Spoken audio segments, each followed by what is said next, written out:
নমস্কাৰ বন্ধু বান্ধৱীসকল, স্বাগতম জনাইছোঁ মোৰ অন্য এটি ভিডিঅ'লৈ। আশা কৰোঁ সকলোৱে ভালে আছে আৰু মোৰো ভালে। আজি ভাবিছোঁ মূলা গুটিৰ ৰেচিপি এটা শ্বেয়াৰ কৰিম।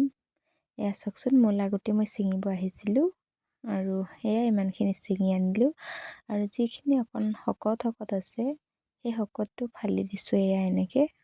তেতিয়া মানে ইয়াত তেল আৰু নিমখখিনি ধুনীয়াকৈ সোমাই যাব আৰু এয়া ফালাৰ পিছত আকৌ এবাৰ ধুনীয়াকৈ ধুই মেলি চফা কৰিব লাগিব।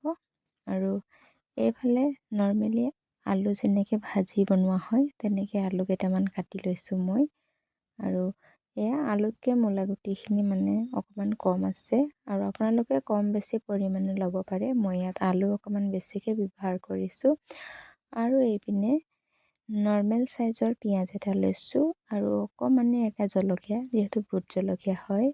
আৰু এয়া চৌকাত পাতিছোঁ। এইপিনে কেৰাহী এখন গৰম হৈ গ'ল আৰু জোখৰ অনুসৰি ইয়াতে তেল দিছোঁ। তেলখিনি গৰম হৈ অহাৰ পিছত ইয়াতে অকণমান গোটা জিৰা ব্যৱহাৰ কৰিছোঁ। তাৰপিছত এয়া কাটি থোৱা পিঁয়াজখিনি ইয়াতে দিলোঁ, তাৰ লগতে এয়া জলকীয়াটো।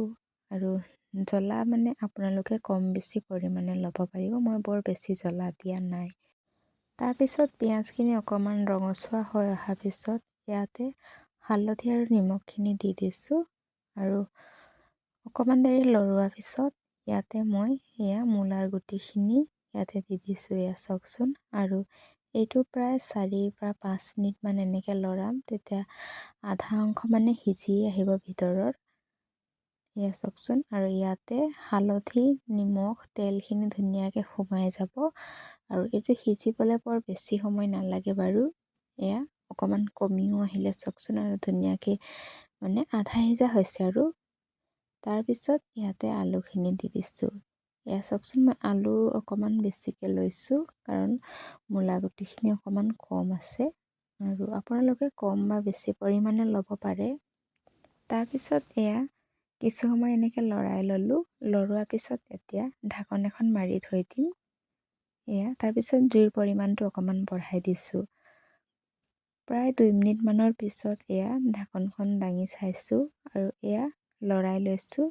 আৰু যিহেতু মূলা গুটিখিনি আগতীয়াকৈ দিছিলোঁ, অলপ চলপ মানে সিজি আহিছিলে, তাৰপিছত আলুখিনি দিছিলোঁ হয় নহয়, আৰু আলু সিজিব বেছি সময় নালাগে। এয়া সিজি আহিলে, সেইকাৰণে জুইৰ পৰিমাণটো অকণমান কমাই দিছোঁ। এয়া চাওকচোন, তাৰপিছত এয়া কিছু সময় পিছত এয়া একেবাৰে জুইটো একেবাৰে কমাই দিছোঁ। এয়া চাওকচোন, আৰু এইপিনে হৈ আহিলে মোৰ ভাজিটো। ইয়াত মই একো বেলেগ মানে মছলা ব্যৱহাৰ কৰা নাই, একেবাৰে চিম্পুলকৈ বনাইছোঁ আৰু এনেকুৱা খায়ো খুব টেষ্টি হয়, খালি তেল অকণমান সৰহকৈ লাগে। আৰু তো ফ্ৰেণ্ডছ, আজিৰ ভিডিঅ'টো ইমানেই আছিলে দেই। যদি চাই ভাল পালে লাইক কৰি দিব, চেনেলটো যদি নতুন আহিছে তেনেহ'লে ছাবস্ক্ৰাইব কৰি দিব। আশা কৰিছোঁ মোৰ এই ৰেচিপিটো ভাল পাব বুলি।